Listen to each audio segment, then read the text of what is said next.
Salut les Tindaleuses, salut les Tindaleux, bonsoir les grands anciens, bonsoir les petits nouveaux. Ce soir, on va partir pour South Bend.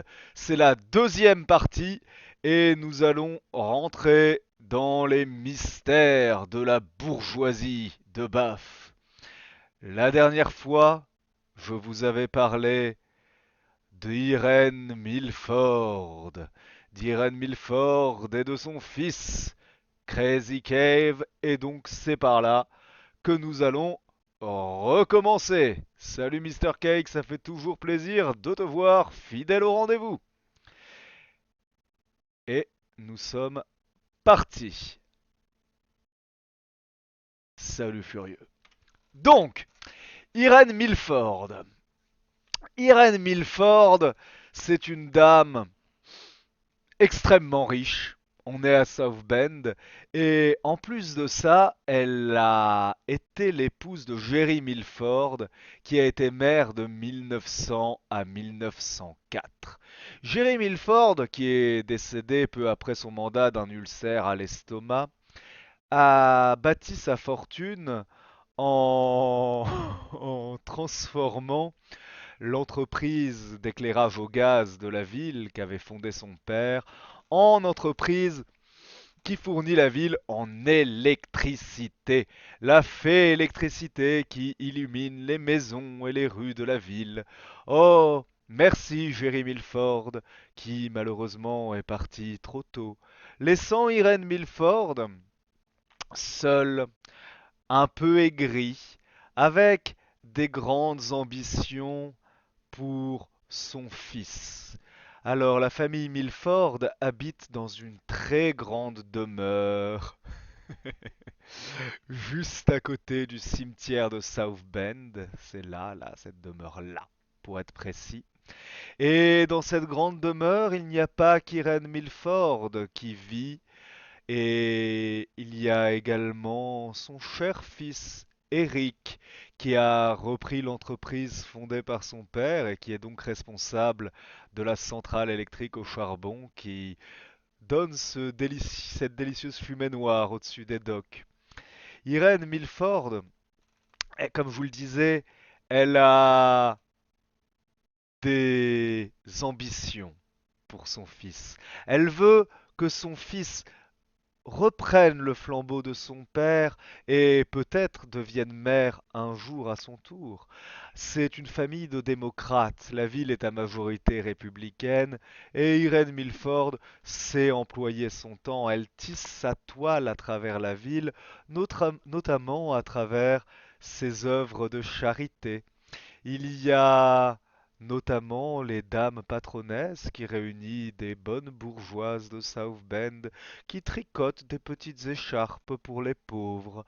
Et c'est ainsi que l'araignée de South Bend étend son emprise petit à petit et espère permettre à l'un de ses deux fils de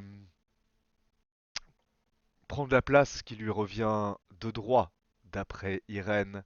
Eric Milford est en effet un jeune talentueux, il sait parler, il a le sens des affaires, il présente bien dans les salons mondains, mais Irène Milford a subi de plein fouet la tragédie dont je vous ai parlé la dernière fois, qui est l'électrocution de son fils, Kevin, le deuxième fils qu'elle avait avec Jerry, qui depuis est devenu un peu différent. En 1903, Kevin Milford bricolait une machine au club des machines mécaniques et électriques de la ville, et depuis, il est surnommé Crazy Cave. Crazy Cave habite toujours dans la maison de la famille. Il a été hospitalisé pendant un certain temps, mais Irène a décidé de le garder à la maison. Alors, les mauvaises langues disent que c'est parce que elle ne voulait pas que Kevin nuise à la réputation de son petit chéri, Eric, en, officiellement en tout cas, c'est car elle a à cœur d'aider les pauvres malades de la ville. Elle a pas lésiné sur les moyens hein, pour faire soigner Kevin. Elle l'a notamment euh, fait suivre à la clinique Méridiane, qui est ici dans South Bend, une clinique innovante fondée par un médecin extrêmement surprenant qui a fait un passage très court dans la ville, Victor Washington. Alors on ne sait pas exactement d'où est venu Victor Washington, toujours est-il qu'il a racheté l'ancienne demeure d'un architecte de la ville, Amy Bay Young, et il a commencé à y expérimenter ces différentes thérapies. La rumeur dit que c'est parce que Victor Washington était lui-même atteint d'une maladie étrange de la peau. Toujours est-il que Washington mettait en place des thérapies extrêmement innovantes. C'est lui qui a soigné, traité l'ancien maire de la ville, Philomenus Winthrop, dont je vous ai parlé dans le quartier de Woolwich. Toujours est-il que entre électricité, jeu de scalpel pour tirer sur la peau, Victor Washington cherchait à percer les mystères de l'inconscient et il travailla un certain temps avec Crazy Kev. Malheureusement, celui qui cherche à dévoiler la vérité et qui, pour cela, est prêt à se donner corps et âme à la science, prend souvent des risques. Salut Dashi. Prend souvent des risques. En effet, quelques années plus tard, Victor Washington est mort dans sa propre clinique. Alors qu'il faisait une expérience sur lui-même, il était recouvert d'électrodes. Peut-être qu'il essayait de percer les mystères de l'inconscient. Il y a des rumeurs qui disent qu'il travaillait sur la télépathie. Toujours est-il que Victor Washington a fri et est décédé. C'était pas terrible comme image de marque pour la clinique, mais après tout, il avait réussi à rajeunir Philomenus Winthrop, donc la clinique y survécut, et la clinique Méridiane a survécu, vous le verrez tout à l'heure, à un certain nombre de scandales. Parce que, à la clinique Méridiane, on n'est pas sectaire. On utilise toutes sortes de méthodes pour soigner les malades. Alors, certes, il y a les thérapies un peu électriques, chirurgicales, qui a été initiées par Victor Washington, mais il y a aussi, avec le docteur Lance Stricker, la thérapie par le chant des oiseaux. Donc des fois, les malades dansent dans ce magnifique bâtiment avec ses grandes coupoles de verre et ils sont bercés par le chant des oiseaux. En effet, à South Bend, on a envie de prendre soin de son corps, on a envie de prendre soin de son esprit, on a envie de prendre soin de soi parce qu'on a les moyens de le faire et les infrastructures. Pour prendre soin de son corps, il y a en plein South Bend le Turnverein, un gymnase qui a été fondé par le grand-père de ce charmant homme à moustache, Harald Pilzer. Donc le grand-père d'Otto a fondé le Turnverein. Le Turnverein, c'est un établissement donc qui vise à développer le savoir-faire gymnastique et qui a également des petites vocations paramilitaires. Aujourd'hui, le Turnverein n'a pas été fermé pendant la guerre, bien que géré par la communauté allemande, car le Turnverein s'est engagé pour la guerre du côté de l'Amérique, bien évidemment. Ainsi, notre cher Otto Pilzer, qui est un athlète de haut rang, entraîne les corps de tous les bafois qui veulent faire de leur corps une œuvre d'art. Incidemment, il est également l'entraîneur de l'équipe de football américain gérée par l'ancien maire de la ville Gordon Marty, les Bath Bears. Je vous en avais parlé dans la présentation du quartier de Bois d'Anam. Un autre scandale qui a éclaboussé la clinique Méridiane et qui est lié à cette obsession d'être les meilleurs, bien dans sa peau, bien dans son corps, bien dans sa tête. C'est l'affaire qui est liée au concours des Better Babies. Qu'est-ce que c'est que ça, les Better Babies? Alors, les Better Babies, c'est un truc qui est né dans les foires agricoles. Ça a été impulsé dans la clinique Méridiane, et en fait, c'était des concours pour évaluer les bébés. Pour cela, on leur faisait passer des tests physiques, on faisait des mesures, on regardait comment ils étaient, puis on les classait.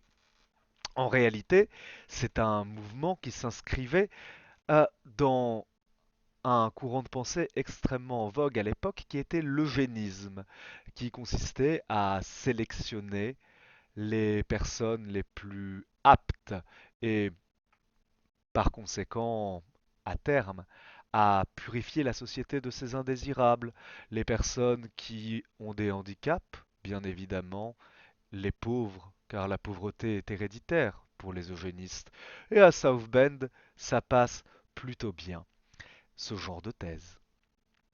Tout à fait, tout à fait. Les Better Babies ont réellement existé. Ils ont été financés à BAF par un vieux monsieur qui est toujours vivant, qui s'appelle Matthew Morris. Ah, Morris. Morris, c'est... Comment dire? C'est un vieux réactionnaire, c'est un vieux raciste. Pendant la guerre de sécession, il était démocrate, ouais, ouais, ouais. Mais c'était un démocrate qui était opposé à l'entrée en guerre contre les États du Sud. C'était un démocrate pacifiste. Après tout, s'ils veulent conserver l'esclavage, c'est leur problème. Et Maurice a été longtemps, longtemps le fer de lance de, on va dire, l'extrême droite bafoise. Il a fondé un journal qui est toujours actif en 1920 et qui se caractérise par ses manchettes ordurières, le Pine Tree Skeptic. Oh, ce sont toujours des unes qui accusent quelques communautés, que ce soit autres que les WASP, que ce soit les Italiens. Après tout, est-ce que c'est de la sauce tomate dans leurs spaghettis ou du sang? Ce genre de choses. Tout le monde en prend pour son grade. Maurice a cependant laissé le journal en plan et il a été repris plus tard par quelqu'un que nous vous présenterons plus tard qui se nomme Eric Phillips. Matthew Morris donc a mis beaucoup de son argent dans les Better Babies parce qu'il croyait profondément et dur comme fer que ça allait permettre de faire des bons petits Américains. Ah, Matthew Morris a donc investi de l'argent et il y a eu un petit problème à la clinique Méridiane, c'est le scandale de la lotion Honey Skin. Brahms Fenton, un biologiste, botaniste extrêmement brillant de la ville qui travaillait pour les Dunwoody, je vous en ai parlé la semaine dernière, a conçu avec l'aide de Sylvia Hoogers, la médecin en charge des Better Babies à la clinique Méridiane, cette petite lotion qui devait être appliquée sur la peau des nouveau-nés. Malheureusement, il y a eu une petite erreur. En fait, la lotion était toxique et tous les bébés à qui la docteure Sylvia Hoogers a recommandé cette lotion sont décédés. Sylvia Hoogers et Brahms Fenton se sont suicidés dans la foulée, sans doute accablés par les remords. Matthew Morris, lui, n'a pas de remords et est donc toujours vivant. Matthew Morris a cependant vu le peu de prestige qui lui restait décroître, décroître petit à petit. Il élève toujours des chiens, il a un élevage de lévriers, mais son domaine a fondu. Il a été obligé petit à petit de vendre des parcelles de son terrain pour accueillir des petits logements relativement bon marché et il vit maintenant avec sa carabine et ses chiens, plein de rancœur envers ce monde qui l'a trahi. Et il rêve un jour de redevenir un grand homme, car il pense qu'il a été un grand homme. Ah! En revanche, un autre éleveur de lévriers et de chiens de façon générale, c'est Peter Collet.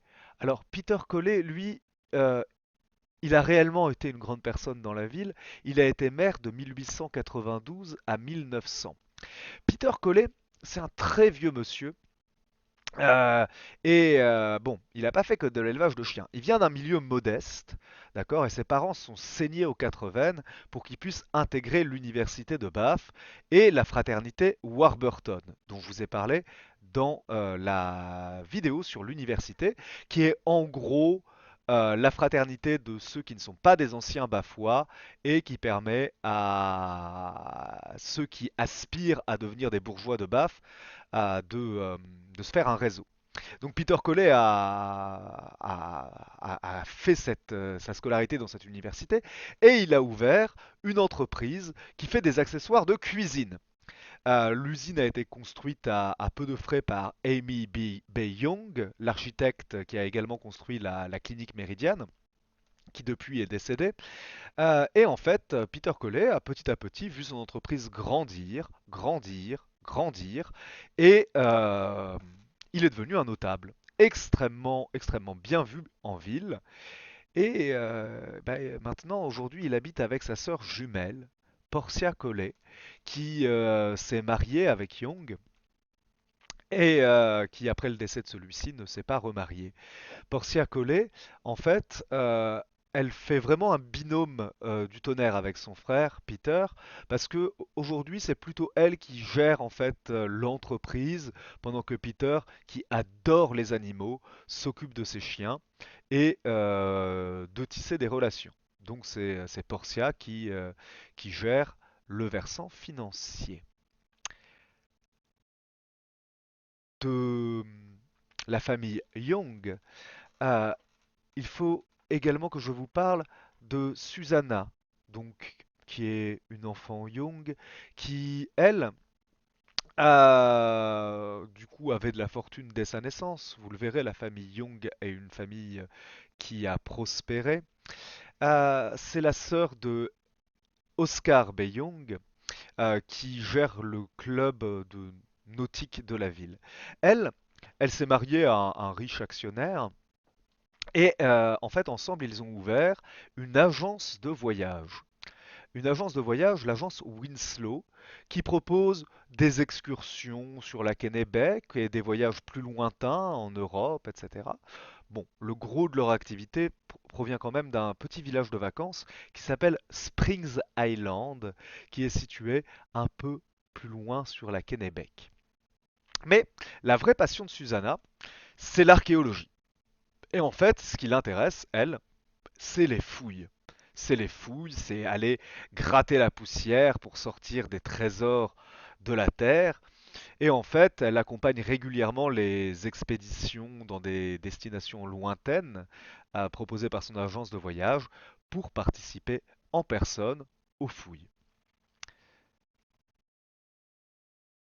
Le fils de Oscar B. Young, le président du club nautique, est une personne assez antipathique qui s'appelle Gabrielle Flake. Gabrielle Flake, il a repris le nom de jeune fille de sa mère, une riche bourgeoise bostonienne que son père avait épousée, parce qu'il ne voulait pas être associé au nom de Young qui évoque la bourgeoisie bafoise. Parce que Gabriel Flake, il est persuadé que c'est le porte-parole du peuple, du prolétariat, même s'il n'utilise pas trop ce mot, il préfère celui de peuple, qui est un peu plus flou, un peu plus indéterminé. Et Gabriel Flake, il a fait des études de littérature en France. Je vous en avais parlé quand on avait présenté le quartier du Montparnasse. Il est extrêmement imbu de sa personne. Il dit que c'est lui qui est à l'origine des taxis de la Marne, parce que c'est lui qui a donné l'idée. Ah, mais c'est surtout quelqu'un en fait qui a une plume acérée et qui écrit des pamphlets sur toutes les personnes qu'il déteste dans la ville. Beaucoup de gens pensent que c'est lié seulement à de la rancœur, de la haine, de l'aigreur, que c'est quelqu'un comme ça qui rumine ses petites frustrations, ses vexations personnelles. Toujours est-il que Gabriel Flake est en fait un orateur qui est apprécié dans certains mouvements qui ont émaillé la ville ces dernières années. C'est des mouvements qui se sont nommés Wash the Trash et qui se caractérisaient en fait par un très violent rejet des élites. Et donc Gabriel Flake se rêve en orateur qui mènera au renversement du vieux monde corrompu. Du moins, c'est ce qu'il dit. Un autre destin politique de la ville, bien moins brillant et bien moins plein de paillettes que Gabriel Flake, en tout cas moins clinquant, c'est Abraham Yanklowitz. Abraham Yanklowitz, notamment qui est un des personnages que l'on peut incarner dans la grande campagne que nous jouons tous les étés, c'est quelqu'un qui n'est pas de Baf à l'origine. Il vient d'un milieu juif extrêmement modeste à New York et il s'est distingué très tôt par son talent oratoire. En 1900, il est débauché par la campagne de Milford, l'ancien mari de Irene Milford dont je vous ai parlé au début de cette vidéo. Et en fait, il vient faire campagne pour Jerry Milford. Et il arrive à faire élire Jerry Milford. Et c'est une consécration pour ce jeune homme qui s'installe à Bath. Il va s'installer à Bath et alterner les campagnes politiques parce que c'est ce qui l'a rendu un peu connu, et un travail de gratte-papier à la mairie. Il s'est marié avec Helga von Qual et il a eu 3 enfants avec elle. Malheureusement, la carrière d'Abraham Yanklowitz va se fracasser comme un bateau sur des rochers lorsque, en 1912, il fait la campagne de Karl Gostgone face à Gordon Marty. Gordon Marty qui sera élu maire en 1912, dont je vous ai déjà parlé de nombreuses fois. Et en fait, ça se passe pas très bien avec sa femme et ses filles. Et en fait, bon, bah, a priori, elles l'ont quitté. Donc elles ont disparu. Sauf que Abraham Yanklowitz, à ce moment-là, il commence un peu à perdre les pédales.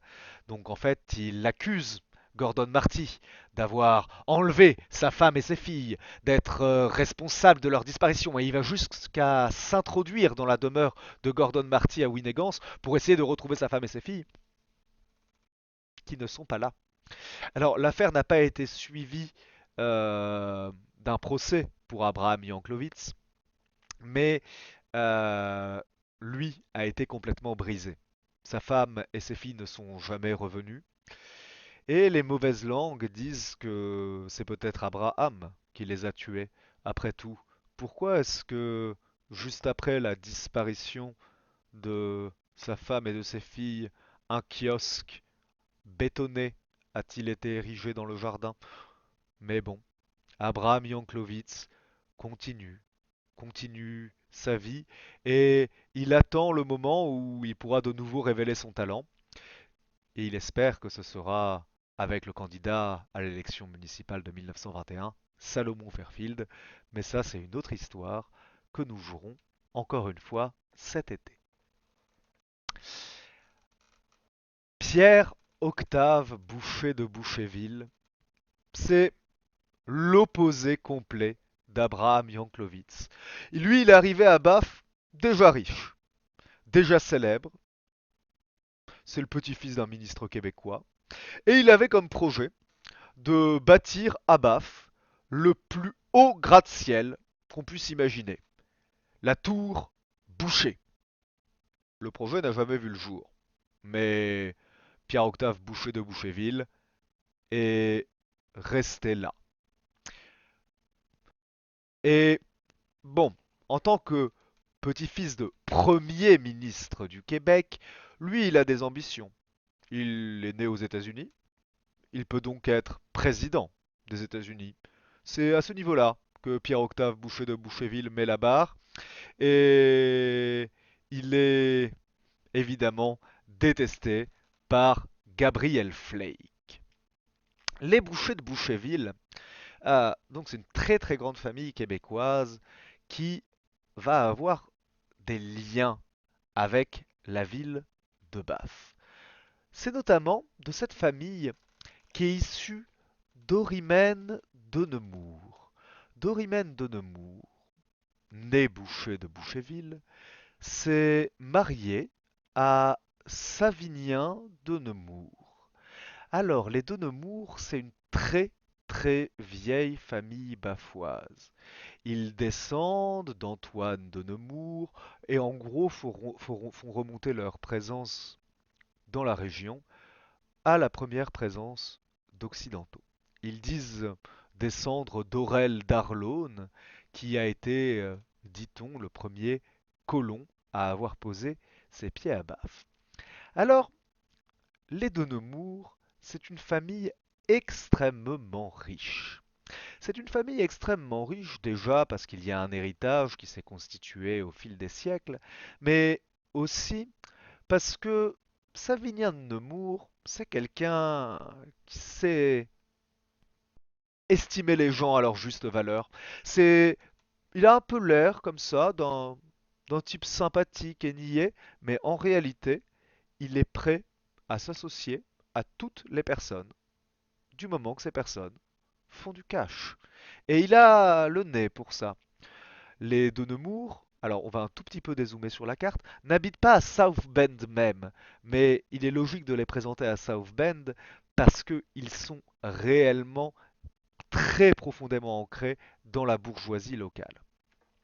Les de Nemours, ils habitent un peu en périphérie de la ville, dans le domaine des Hespérides, voilà, qui est là, South Bend et sur la côte. Dans le domaine des Hespérides, on fait pousser des pommes et il y a également des chevaux que l'on dresse, que l'on élève dans le haras les champs de Pégase. La famille de Nemours s'est énormément enrichie récemment parce que elle avait beaucoup de terres. D'accord? Beaucoup, beaucoup de terres dans la région. Et lorsqu'au début des années 1900, la ville a commencé à s'étendre avec le développement des Bath Iron Works qui ramenaient des ouvriers et de l'activité économique, bah, il fallait construire. Et Savinien de Nemours disposait d'un certain nombre de terres. En effet, c'est environ ça, le terrain, les terrains qui ont été vendus par Savinien au moment de la construction de ces nouveaux quartiers.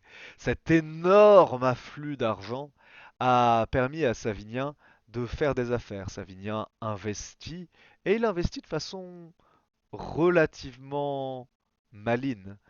Donc les de Nemours sont aujourd'hui obscénément riches. Mais cette famille, qui a duré depuis des siècles, est en train de s'amenuiser. Les de Nemours sont de moins en moins nombreux. À vrai dire, ils ne sont plus que trois, si l'on accepte la vieille mère de Dorimène, car ils ont un enfant unique, Laurin de Nemours, qu'ils couvrent de cadeaux. Alors Laurin de Nemours, c'est un jeune assez brillant. On dit qu'il fait des opérations financières avec son père et que, en fait, il contribue grandement au succès de Savinien. Mais Laurent de Nemours est un enfant capricieux. Tout petit déjà, il était capricieux. Il a des manies un peu excentriques. Il aime bien se promener à cheval et se moque des automobilistes. Il est extrêmement riche et il aime le montrer. Mais il reste toujours sur la limite. S'il peut paraître odieux par certains moments, il est également capable de réellement s'intéresser aux gens et beaucoup disent qu'il est promis à un destin glorieux dans la ville ou dans le comté, peut-être dans l'État, peut-être même au niveau de l'État, qui sait, de l'État fédéral, je veux dire. En tout cas, Laurent de Nemours né avec une petite cuillère en or dans la bouche, a l'air d'avoir envie de se faire un service complet. En effet, toutes les personnes qui sont à South Bend ont envie de continuer à croître encore. La semaine prochaine, nous vous parlerons de West Bath, un quartier en périphérie de la ville où habitent les communautés italiennes et allemandes. Là-bas, les destins sont moins glorieux, mais c'est une autre histoire que nous vous raconterons la semaine prochaine. Semaine prochaine où nous vous ferons par ailleurs une annonce, une grande annonce lors de ce Twitch. Mais ça, pour ça, il faudra venir la semaine prochaine. Au revoir les Tindalleuses, au revoir les Tindalleux, au revoir les grands anciens, au revoir les petits nouveaux. Ça m'a fait très plaisir de vous avoir avec nous. Et à la semaine prochaine. Ya ya, Katuluftagen.